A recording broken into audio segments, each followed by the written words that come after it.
Seigneur, nous voulons reconnaître ta grâce envers nous. Nous voulons reconnaître le fait que encore aujourd'hui, tu nous parles à travers ta parole. Seigneur, que tu nous as laissé ta parole, qu'on puisse scruter ta sagesse, Seigneur. Que ta sagesse puisse nous former, nous diriger, nous pointer vers toi. Seigneur, on n'est que reconnaissant et on te rend toute la gloire. Seigneur, je te prie que ce matin, Seigneur, que ta sagesse puisse nous éblouir, Seigneur, qu'on puisse vouloir la suivre, se marier avec, Seigneur, vendre tout ce qu'on a pour l'avoir. Merci, Jésus, que tu es venu ici, sur cette planète, Seigneur, que tu nous as montré la sagesse dans la chair, Seigneur, et qu'on puisse te suivre. Et ton frère Jacques a dit qu'on puisse se tourner vers Dieu et demander la sagesse, et il va le donner à n'importe qui se tourne vers lui. Oui, Seigneur, instruis-nous. Je prie ça en ton nom, Jésus. Amen.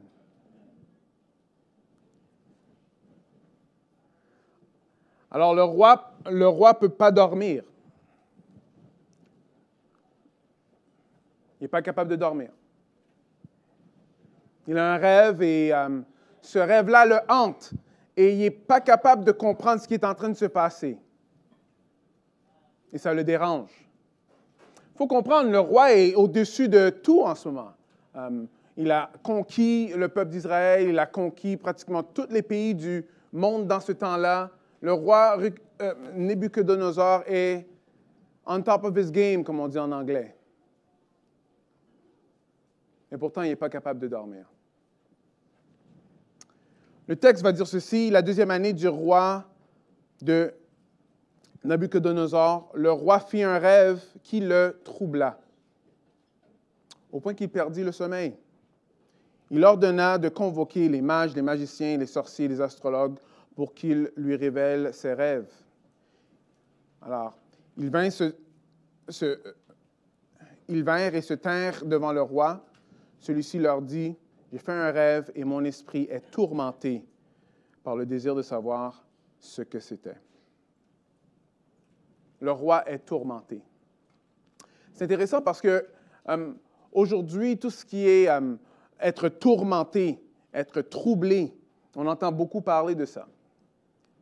Et il y a plusieurs cliniques de psychologues qui font beaucoup d'argent parce que plusieurs personnes sont tourmentées. Ce qui est intéressant de savoir, c'est que depuis que l'homme est l'homme, il y a certaines choses qui l'ont toujours tourmenté.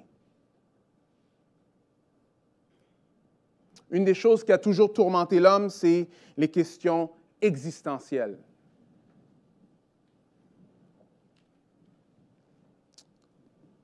Pourquoi je vis?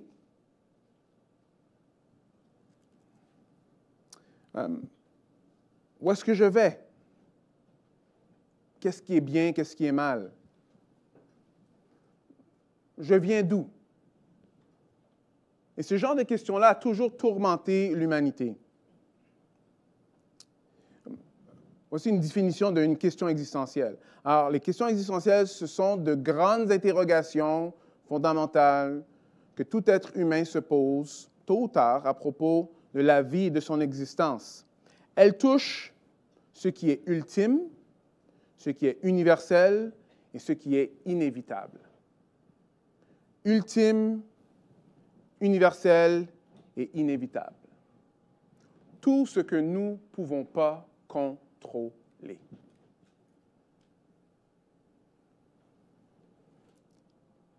C'est un peu ça avec le roi. Le roi contrôle tout.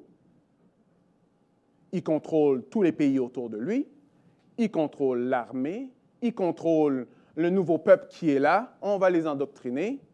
Lui, il est au-dessus de tout. Il contrôle tout, sauf, quoi? Il n'est pas capable de dormir. Pourquoi? Parce qu'il y a des questions qui le troublent, des questions qui le tourmentent.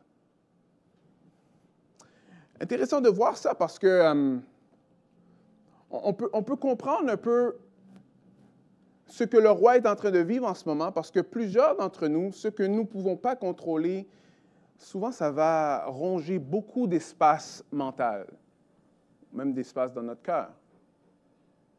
Une des caractéristiques de même la nouvelle génération, c'est qu'il est beaucoup avec l'anxiété.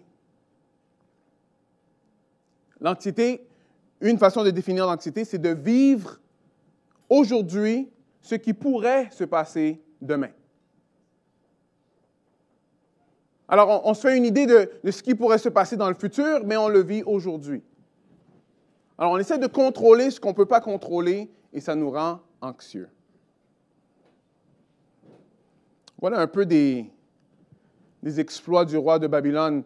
Alors, le roi de Babylone, il a conquéri toute la terre entière dans ce temps-là. Il a vaincu les Assyriens, il a écrasé les Égyptiens. Alors, il avait comme une domination pratiquement mondiale. Il n'y avait rien qui pouvait le toucher, sauf ce rêve-là. Si vous vous rappelez, parce qu'on est dans Daniel, on voit que oui, on lit une histoire narrative, mais on voit que derrière l'histoire, il y a quelque chose d'autre qui se passe. Qu'on a vu, oui, ils se sont fait exiler, ils sont en exil, ils sont des esclaves dans une nouvelle place. Ils doivent apprendre leur langue, ils ont changé leur nom. Mais ce qu'on voit, c'est que Dieu, lui, il est en contrôle et il n'a pas perdu le contrôle de la situation. Mais tout à travers le livre, on va voir ça, parce qu'ici, dans cette situation-là, encore une fois, Dieu montre que lui est en contrôle. Alors, même si un homme aussi puissant, aussi grand, aussi fort que Nabuchodonosor pouvait être, il n'était pas capable de dormir. Alors, la première section, je ne vais pas lire tout le texte, je vais juste prendre quelques sections, on va aller au fur et à mesure. Ce qu'on va voir aujourd'hui, c'est qu'on va voir, la première section, on va voir que la sagesse humaine reste impuissante devant les grandes questions de la vie. La sagesse humaine reste impuissante. Qu'est-ce que Nabuchodonosor, lui, fait? Il appelle les mages, les magiciens, les sorciers et les astrologues. Après, il leur dit, regarde, j'ai eu un rêve, j'ai besoin que vous me donniez l'interprétation.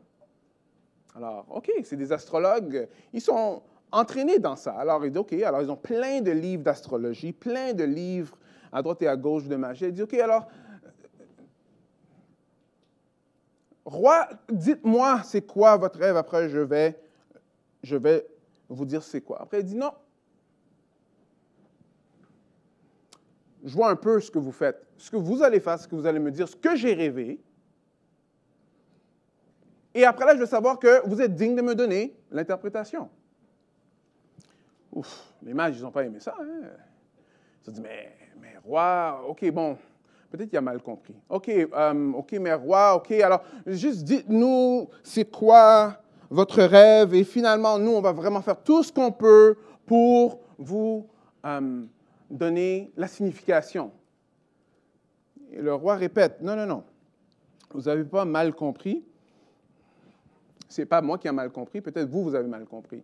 Vous allez me dire, c'est quoi que j'ai rêvé, afin que je sache que ce que vous me dites comme interprétation est vrai.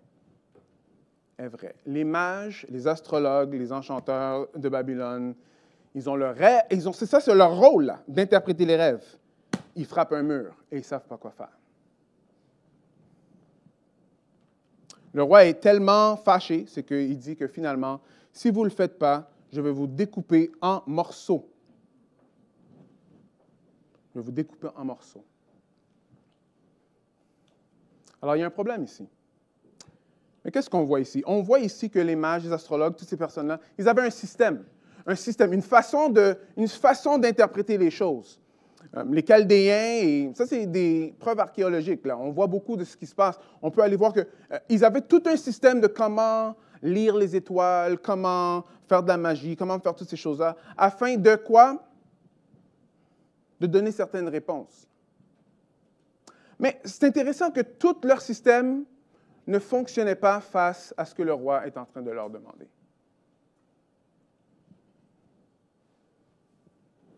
Alors, il y a quelqu'un qui m'a posé la question, ouais, mais Daniel, il était enseigné dans quoi? Parce qu'on sait qu'avant, il était enseigné dans toutes les pratiques du temps. Alors, est-ce que lui, est-ce qu'il faisait de la magie? C'est intéressant parce que le texte ici, il ne faut pas manquer le but du texte. Le texte est vraiment ici pour nous montrer que tout ce que ces personnes, de leur façon humaine, essayaient de faire, fonctionnait pas. Et que la sagesse de Dieu est au-dessus de tout cela. Et c'est clairement ça que Daniel, lui, il a compris. Finalement, quand le roi a dit qu'il va tous les tuer, alors le chef est allé dire ça à Daniel. Après, Daniel lui a dit, OK, attendez une minute. OK, ce que vous demandez, ça ne fonctionne pas. Mais regardez un peu leur témoignage. Les astrologues vont dire ceci. Les astrologues reprirent la parole devant le roi et dirent, « Il n'est personne au monde qui puisse faire connaître à sa majesté ce qu'elle demande. Aussi, jamais roi, ni grand et si puissant qu'il a été, n'a exigé pareille chose d'aucun mage, magicien ou astrologue. Ce que le roi demande est trop difficile et il n'y a personne qui soit capable de révéler ces choses au roi, excepté les dieux, mais eux, ils n'habitent pas parmi les mortels. » Alors, c'est intéressant de voir ça. Alors, le roi, lui, il leur a dit, non, il faut que vous fassiez quelque chose que, je suis pas mal au courant que c'est personne qui fait ces choses-là, mais si vous dites que vous pouvez vraiment lire les pensées, alors vous allez le faire. C'est intéressant de voir ça parce qu'on voit que les choses comme la magie ou l'astrologie, ça peut se résumer dans une chose. C'est l'humain qui essaye de dire qu'il est capable de manipuler des choses qu'il n'est pas capable de manipuler. Alors, eux, ils avaient des livres, ils disaient, alors ils étaient capables de faire tout ça, mais quand c'était venu à, OK, alors dis-moi c'est quoi le rêve, ils disaient, on n'est pas capable de le faire. Il y a plusieurs humains qui vont déclarer qu'ils sont capables de manipuler des choses qu'ils ne sont pas vraiment capables de manipuler. Alors oui, Daniel a appris ces choses-là, mais c'est comme, OK, bon, j'ai vu ces livres-là. Mais Daniel, lui, savait exactement quoi faire et qui aller voir quand il y avait cette situation-là. Il a dit, OK, on va aller prier ensemble, on va aller voir Dieu, parce que c'est seulement Dieu qui est capable de répondre à ces choses-là. Daniel est comme un autre personnage qu'on a vu dans la Bible avant, Joseph. Et Joseph dit exactement la même chose. Il dit, c'est pas moi, là, c'est pas parce que moi j'ai des pouvoirs plus qu'un autre. C'est parce que Dieu est capable de révéler les rêves. Alors c'est pour ça que je te dis le rêve ici, Monsieur Pharaon. Alors on voit que la sagesse de Dieu dépasse toute sagesse humaine et clairement est capable de parler des mystères de la vie. Mais pour nous, c'est intéressant parce que les mystères de la vie sont toujours les mêmes. Je viens d'où? Pourquoi on est ici? On voit qu'il y en a plusieurs, comme on a vu dans le texte, l'astrologie, qui essaie de te dire ça. Ils vont dire, ton signe astrologique est ceci. Pourquoi ils disent ça? Parce qu'ils essaient de vous donner une identité, une origine, vous dire d'où est-ce que vous venez. Comme s'ils le savent vraiment. Clairement pas. Même la philosophie va essayer de dire ça. Bon, nous sommes juste un produit de hasard biologique. Voilà ton origine. C'est que le problème avec ça, c'est que ça donne certaines conséquences à ça. Pourquoi il y a tellement d'anxiété? Pourquoi il y a tellement de mal de vivre? Mais si on est juste là par hasard, est-ce qu'il y a vraiment une raison de vivre? Alors, on voit que le monde, on pourrait dire comme les sages, les magiciens, les astrologues, ça fait depuis longtemps qu'ils essayent de répondre à ces genres de questions-là et ils manquent complètement la donne tout le temps. Sauf qu'on voit encore une fois, Daniel savait où aller. Alors, une autre chose, pourquoi suis-je ici? Pourquoi suis-je ici? Une des choses qu'on va voir plus tard dans le texte, dans versets 29 et 30, on va voir que quand Nebuchadnezzar était en train de dormir, il se posait la question à propos de son royaume. OK, mais qu'est-ce qui va se passer avec tout ça? Regarde comment que Daniel va dire ceci. Alors, pendant que tu étais couché au roi, tu t'es mis à penser à l'avenir. Alors, celui qui révèle les secrets t'a fait connaître ce qui doit arriver. Tout le monde se pose la question. OK, mais pourquoi je suis ici? Pourquoi est-ce que je suis faite de la façon que je suis faite? Pourquoi est-ce que je vais aller dans un tel emploi et pas un autre? Pourquoi est-ce que j'ai ces dons-là et pas un autre? Pourquoi suis-je ici? Pourquoi suis-je ici? Vous voyez, ces questions-là ont toujours été des questions qui troublent. Parce que si vous ne savez pas, celui qui a révélé sa parole et que sa parole nous répond à ces questions-là, Dieu a parlé. Dieu nous dit qui vous êtes, d'où est-ce que vous venez et où vous allez. Si vous n'avez pas ces questions-là, c'est sûr que vous allez avoir de la misère à dormir la nuit. Il y en a qui ont essayé de dire, OK, bon, regardez, venez me voir, je vais juste mettre des cartes là, après je vais lire les cartes qui vont vous expliquer un peu c'est quoi votre raison d'être.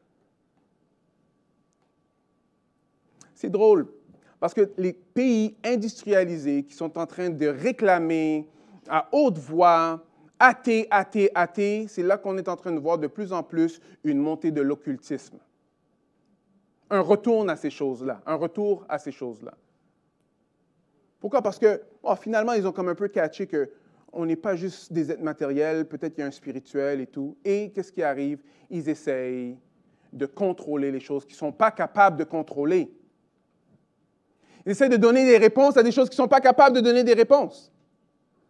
Et ça donne ce que ça donne en ce moment. Anxiété, burn-out, quête d'authenticité.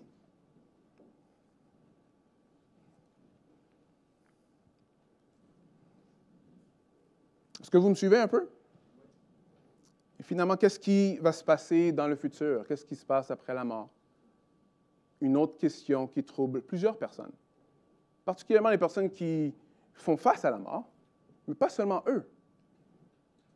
Une peur bleue.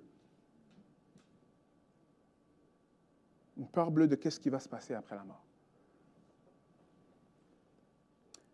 Comme les astrologues, comme les sages, nous, on a comme des astrologues et des sages, entre guillemets, de notre temps, qui vont toujours essayer de nous expliquer, non, tout ce que tu as besoin, c'est d'avoir une bonne santé, tout va être beau. Oui, jusqu'à ce que tu n'as pas la bonne santé, ça ne règle pas le problème. Moi, ce que je veux après la mort.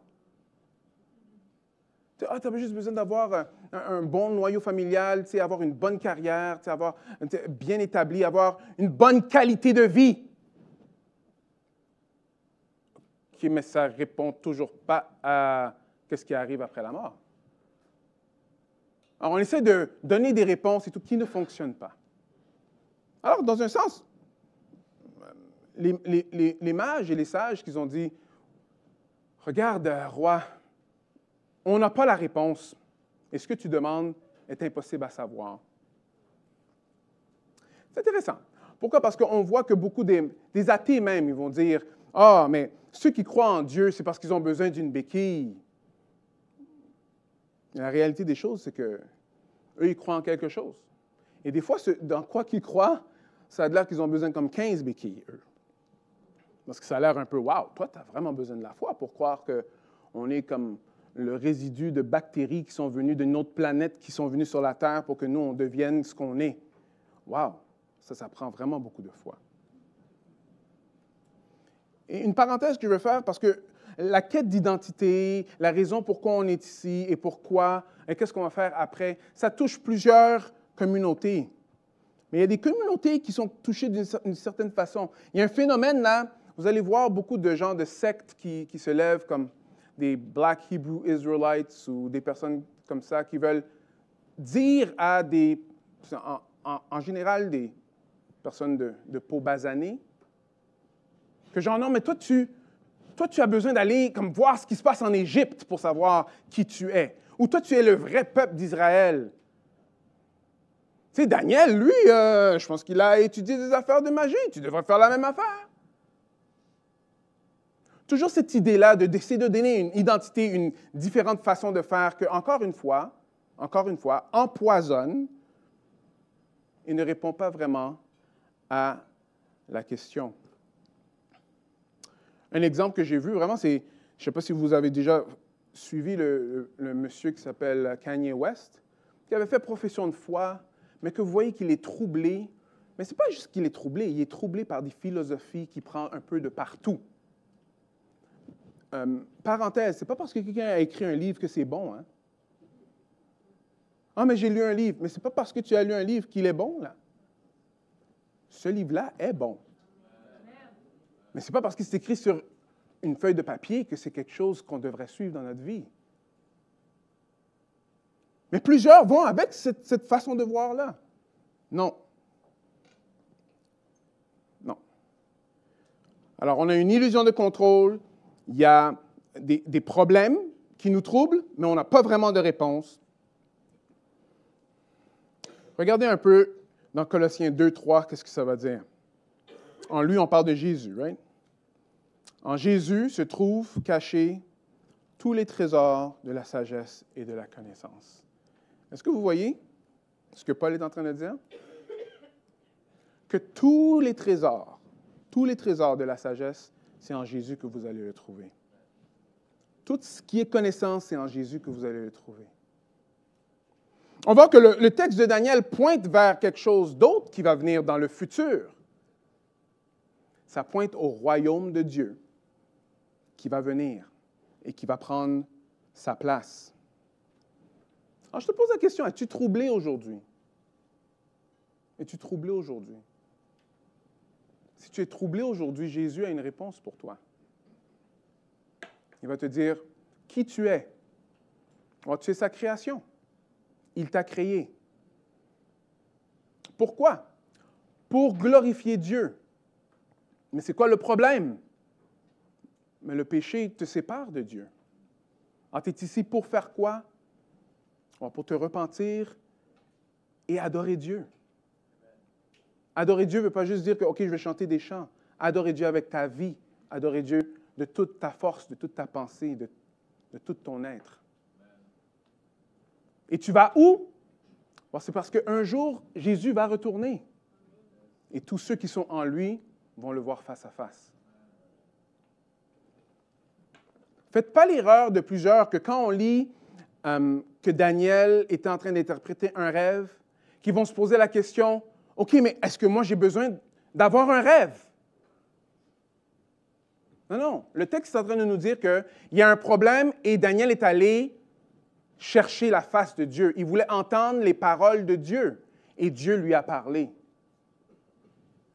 Vous savez que Dieu nous a parlé. Dieu nous a parlé. Alors, si tu ne sais pas ce que Dieu a dit, mais va voir ce qu'il a dit. Sa parole est riche, elle est insondable, elle est profonde.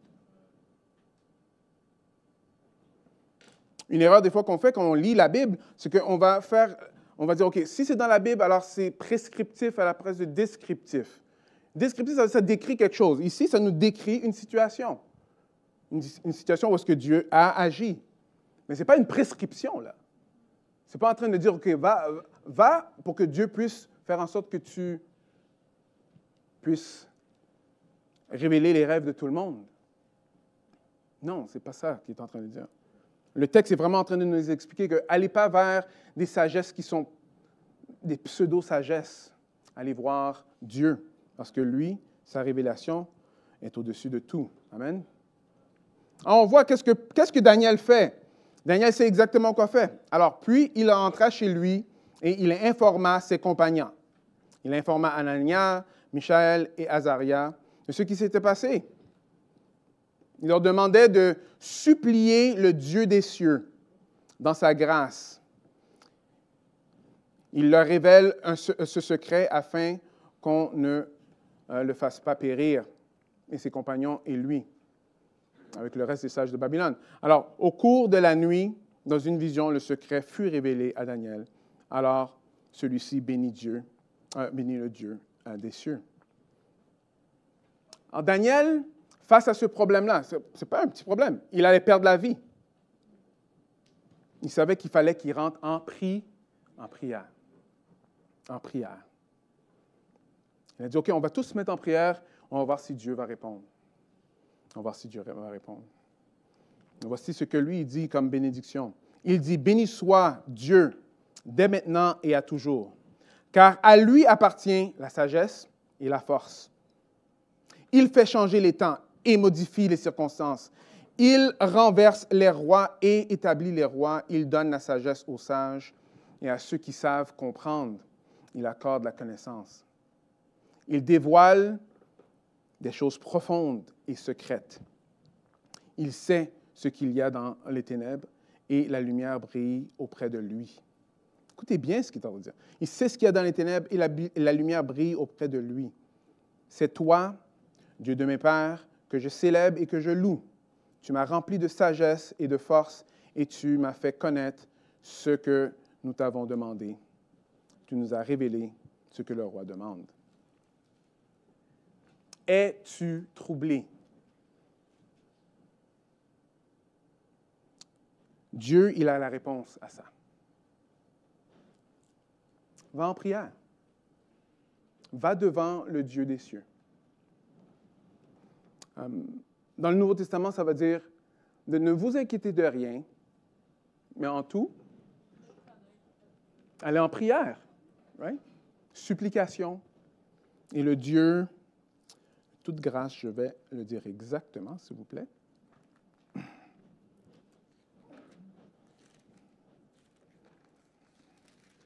Même si ce n'est pas la version que je connais par cœur, mais...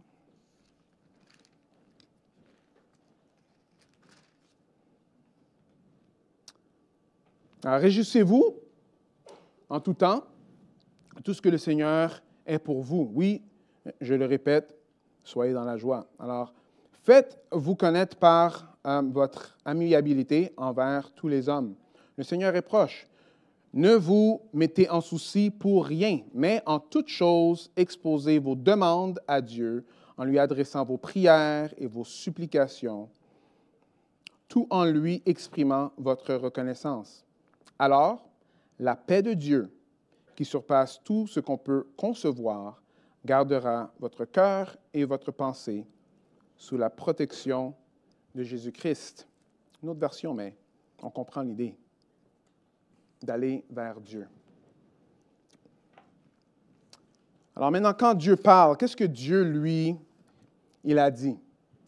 Alors là, Daniel va expliquer un peu exactement au roi qu'est-ce qu'il a vu. Right? Daniel, il s'adressa au roi et lui dit, « Le secret que Sa Majesté demande, aucun sage, aucun magicien, aucun mage, aucun astrologue n'est capable de le lui faire connaître. Mais il y a dans le ciel un Dieu qui révèle les secrets. » Intéressant ici. Daniel est très clair. Et il a fait savoir au roi Nebuchadnezzar ce qui doit arriver dans le temps à venir. Eh bien, voici ce que tu as rêvé et quelles sont les visions que tu as eues sur ton lit. Alors, voici ce qu'il a vu. Voici donc, au roi, la vision que tu as vue. Tu as vu une grande statue. Je peux voir si vous allez la voir. Ouais. OK. Bon, c'est Chat qui a fait une statue, mais on comprend un peu l'idée. On a vu une grande statue. Cette statue était immense et de beauté éblouissante. Elle était dressée devant toi et son aspect était terrifiant. La tête de cette statue était en or pur, la poitrine et les bras en argent, le ventre et les hanches en bronze, les jambes en fer et les pieds partiellement en fer et partiellement en argile. Verset 34. Pendant que tu étais plongé dans ta contemplation, une pierre se détacha sans l'intervention d'aucune main. Elle vint heurter à la statue au niveau de ses pieds de fer et d'argile et les pulvérisa. Du même coup, furent détruits ensemble en poussière le fer, l'argile, le bronze, l'argent et l'or. Et ils devinrent comme une balle de blé qui s'envole de l'air en été. Le vent les emporta sans en laisser la moindre trace. Alors, quand la pierre qui avait heurté la statue, quand la pierre avait heurté la statue, elle devint une immense montagne qui remplit toute la terre. Voilà ton rêve. Quant à ce qu'elle signifie, nous allons l'exposer au roi. Toi, ô roi, tu es le roi des rois, à qui le Dieu des cieux a donné la royauté, la puissance, la force et la gloire. Dieu a placé sous ton autorité les hommes, les bêtes sauvages, les oiseaux, en quelques lieux qu'ils habitent. Il t'a donné la domination sur tout. Alors, c'est toi qui es la tête d'or. Je suis sûr que le roi était grand. Continue, Daniel, c'est bon. Après toi surgira un autre empire, moins puissant que le tien. Puis un troisième, représenté par le bronze, qui dominera toute la terre. Un quatrième royaume lui séduira. Il sera dur comme le fer pulvérisera et écrase tout et le met en pièces. Ainsi, il pulvérisera et mettra en pièces tous les autres royaumes. Et si tu as vu les pieds et les orteils partiellement en argile et partiellement en fer, cela signifie que ce sera un royaume divisé. Il y aura en lui quelque chose de la dureté du fer selon que tu as vu le fer mêlé avec la terre cuite. Mais, comme les orteils et les pieds étaient en partie en fer et en partie en argile, ce royaume sera en partie fort et en partie faible. Que tu aies vu du fer mêlé avec la terre cuite, cela signifie que les hommes chercheront à s'unir par des alliances, mais ils ne tiendront pas ensemble, pas plus que le fer ne tient avec l'argile. Maintenant, écoutez bien. Et à cette époque-là, le Dieu des cieux suscitera un royaume qui ne sera jamais détruit et dont la souveraineté ne passera pas à un autre peuple. Il pulvérisera tous ces royaumes-là et mettra un terme à leurs existences. Mais lui-même survivra éternellement. C'est ce que représente la pierre que tu as vue détachée de la montagne sans aucune intervention humaine. Alors le grand Dieu, a révélé au roi ce qui arrivera dans l'avenir. OK. Alors, ce qu'on voit ici, on voit que les royaumes humains qui ont été placés, c'est Dieu qui les a placés là, mais c'est aussi Dieu qui va les emmener. C'est Dieu qui va les détruire.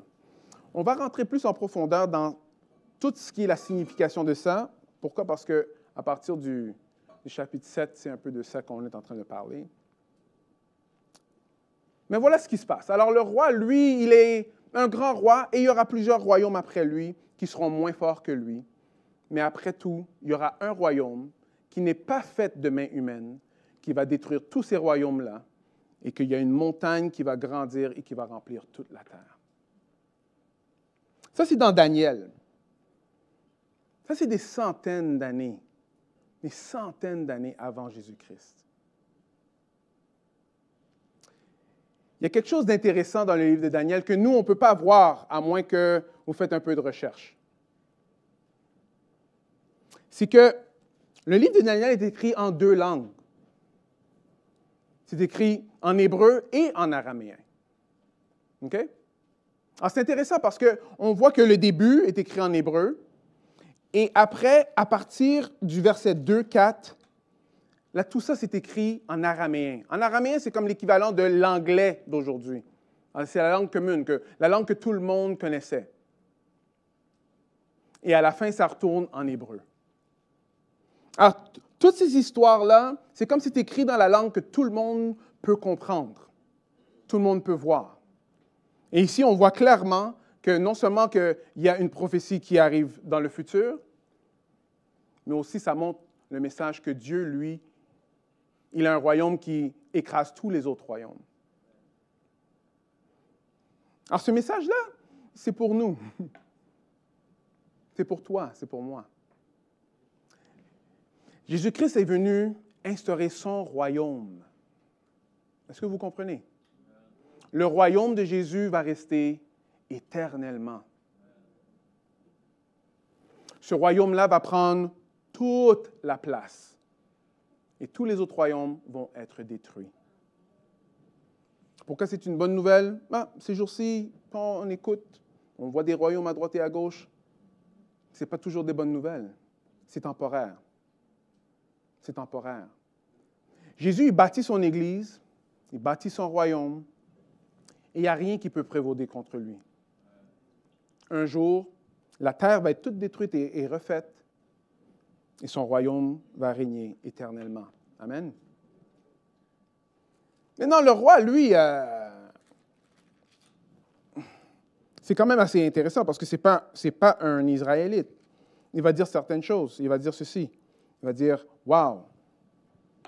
Il est bien vrai que votre Dieu est le Dieu des dieux, le souverain des rois et celui qui révèle les secrets, puisqu'il a pu dévoiler ce secret. » Alors, Nebuchadnezzar, ce n'est pas la première fois qu'il va dire des choses comme ça. Mais on voit qu'il dit que le Dieu de Daniel est le vrai Dieu. Alors, comment qu'on arrive à voir ça? Alors, voici un peu ce que j'ai eu. La sagesse de Dieu conduit à reconnaître qu'il est souverain. Si tu veux savoir ou si tu veux avoir l'assurance ou juste continuer à faire confiance que Dieu est en contrôle de tout, tu as besoin d'écouter sa sagesse. C'est en connaissant sa sagesse, en marchant dans la sagesse, en aimant la sagesse, que c'est là de plus en plus que tu vas glorifier Dieu parce qu'il est souverain en contrôle de tout. Est-ce que vous me suivez? Ce roi-là, il a réalisé, alors si il a compris un peu le rêve, bon, lui, il fait partie de la statue qui va être écrasée. Il a compris ça. Mais ce qu'il a compris, il a compris aussi que, mais ce Dieu-là, il a non seulement donné le rêve qui était dans ma tête que je ne voulais pas dire à personne, et il l'a interprété. Après, il a dit, Daniel, toi, tu sers le Dieu des dieux. Toi, tu sers le Dieu des dieux. Frères et sœurs, je ne sais pas quand vous partagez l'Évangile ou quand vous parlez à d'autres, il faut utiliser la parole.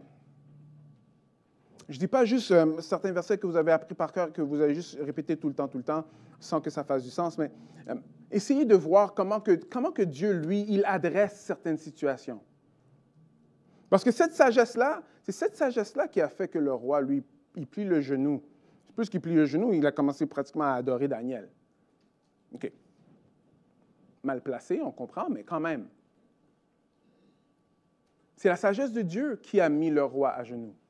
C'est la sagesse de Dieu qui va faire en sorte que les autres ils reconnaissent leur petitesse et qui se tournent vers le roi des rois, le vrai roi des rois, pas Nebuchadnezzar. Amen.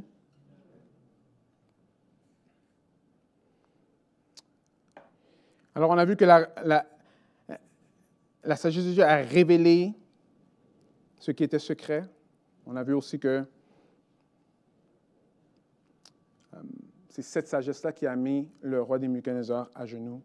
Et voici comment que ça termine. Et le roi éleva Daniel à une haute position et lui donna de nombreux et de riches présents. Ça continue à dire, et il institua chef suprême de tous les sages de Babylone. À la demande de Daniel, le roi confia l'administration et la province aussi à ses compagnons. Et Daniel lui-même demeura dans la cour du roi. C'est toute une histoire quand même. Parce que c'est un esclave arraché de son peuple, emmené dans un autre pays, sur un roi qui est quand même un roi qui n'est pas gentil. Right? Si les sages, vous n'êtes pas capables de dire ce que moi j'ai vécu, on va vous couper en morceaux. Le roi Nebuchadnezzar n'était pas un roi qui était gentil. Mais l'histoire est en train de montrer que Dieu, lui, à travers tout ça, il a toujours le contrôle. Il n'a pas perdu le contrôle. Même quand, OK, attends une minute, les sages, ça veut dire, moi aussi, Daniel, tu sais, Seigneur, qu'est-ce que tu vas faire? Dieu a utilisé ça afin que ce roi-là en araméen, by the way, OK? Il déclare le nom de Dieu, en train de dire, il est le vrai Dieu. Il est le vrai Dieu. Si tu es troublé, si tu te poses des questions qu'il n'y a pas de réponse, celui qui est en contrôle de tout, il n'a pas perdu le contrôle. Aussi difficile qu'on peut voir que les choses deviennent, Dieu n'a pas perdu le contrôle. Est-ce que ton histoire va avoir l'air de ça? Probablement pas, parce qu'on n'est pas en Babylone et on n'est pas Daniel. Mais dans un autre sens, oui. Parce que Dieu, lui, il n'a pas terminé avec chacun d'entre nous. Il est toujours en contrôle. Toujours en contrôle. Ça, c'est le Dieu qu'un jour, il va envoyer son Fils, right? Pour inaugurer son royaume sur la terre et détruire tous les autres royaumes qui sont là. Tu fais partie de quel royaume? Paul va dire que Dieu va arracher certains du royaume de Satan pour les mettre dans le royaume de son Fils. Jean, comme on avait vu, Jean dit que nous, les enfants de Dieu, on marche dans la lumière. Parce que le royaume de Dieu, c'est le royaume de lumière. Écoutez bien comment que Daniel va terminer d'annoncer au roi. Il dit, ce que j'annonce. Alors, ce qu'annonce le rêve, verset 45, fin de verset, est chose certaine et son interprétation est digne de foi. La parole de Dieu, c'est chose certaine. Chose certaine. Est-ce que la vérité existe? Oui, elle existe. Elle existe ici, dans le Dieu qui a envoyé son Fils, Jésus-Christ, mourir et ressusciter pour nos péchés. Moi, ça m'encourage. Ça m'encourage de savoir que, OK, Sylvie a mentionné, tu sais, ils sont allés au Brésil et elle était touchée, dans le fond, de voir que, OK, le peuple était toujours ouvert à entendre les choses de Dieu. Je vais vous dire pourquoi ça m'encourage. Parce que ce n'est pas terminé ici, au Québec. Dieu est en contrôle de tout. On ne sait pas ce qui va se passer, mais on n'en a pas d'affaire à être découragé. Est-ce que vous me suivez? Ça, c'est une chose. Pourquoi? Parce qu'il est en contrôle de tout. Allons vers lui, demandons-lui la grâce, qu'il en sauve un grand nombre. Amen? Mais on n'a aussi pas besoin de faire comme les sages, exagérer, mentir, essayer de faire paraître comme si Dieu a une certaine sagesse. On n'a pas besoin de faire ça. On peut laisser la parole de Dieu faire ce qu'elle fait. Elle transforme des vies et elle ne revient jamais sans effet. Pas besoin d'aller exagérer, pas besoin d'aller de dire « Ah oui, bon, j'ai eu 4, 5, 6 rêves, mais OK, c'est bien beau, c'est pas ça. C'est pas à propos des rêves, c'est à propos de Dieu. » Est-ce que vous me suivez? Est-ce que vous êtes avec moi ou pas? C'est important de comprendre ça. Alors, ce n'est pas mystique, c'est miraculeux, définitivement. Mais comme on voit, ces choses certaines et dignes de foi. Dignes de foi. J'aimerais terminer par un mot de prière. Afin que le Seigneur, lui, il puisse nous faire vraiment faire confiance à son intelligence, à sa sagesse, s'attacher à lui. Qu'on puisse, comme on avait vu il y a quelques semaines, vouloir sa volonté, que ta volonté soit faite sur la terre comme aux cieux. Seigneur éternel, on vient devant toi, Seigneur, et on reconnaît que ce passage-là nous montre encore une fois à quel point que tu es en contrôle. À quel point on a intérêt de meubler toute notre pensée, tout notre savoir, tout notre cœur, Seigneur, avec ce que toi tu as dit. Merci, Seigneur, qu'à travers toutes les années, tu as gardé la parole pour qu'on puisse la lire et qu'on puisse entendre tes paroles à nous. Ta parole à nous. Merci, Seigneur, qu'on voit, si on regarde autour de nous ici, à droite et à gauche, il y en a plusieurs qui sont sauvés. C'est rien qu'un homme puisse faire, c'est seulement toi qui peux faire ça. Alors on voit que ta parole, même aujourd'hui, a toujours de l'effet. On prie pour ceux qui sont autour de nous. On prie pour nos gouvernements. On prie pour les rois de notre pays. Seigneur, on prie qu'ils puissent se plier à toi, qu'ils puissent reconnaître que toi, tu es le Dieu des dieux. Seigneur, on prie pour ceux qui sont autour de nous qui, pour X, Y, Z raison, Seigneur, sont endurcis. On te prie de faire grâce, Seigneur. On te prie de les faire reconnaître, qu'ils sont des pécheurs et qu'ils ont besoin d'un sauveur.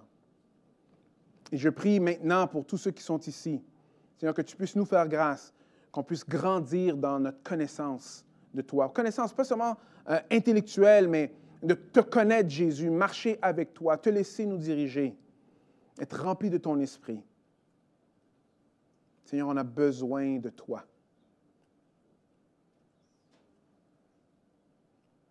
On prie ça en ton nom, Jésus. Amen.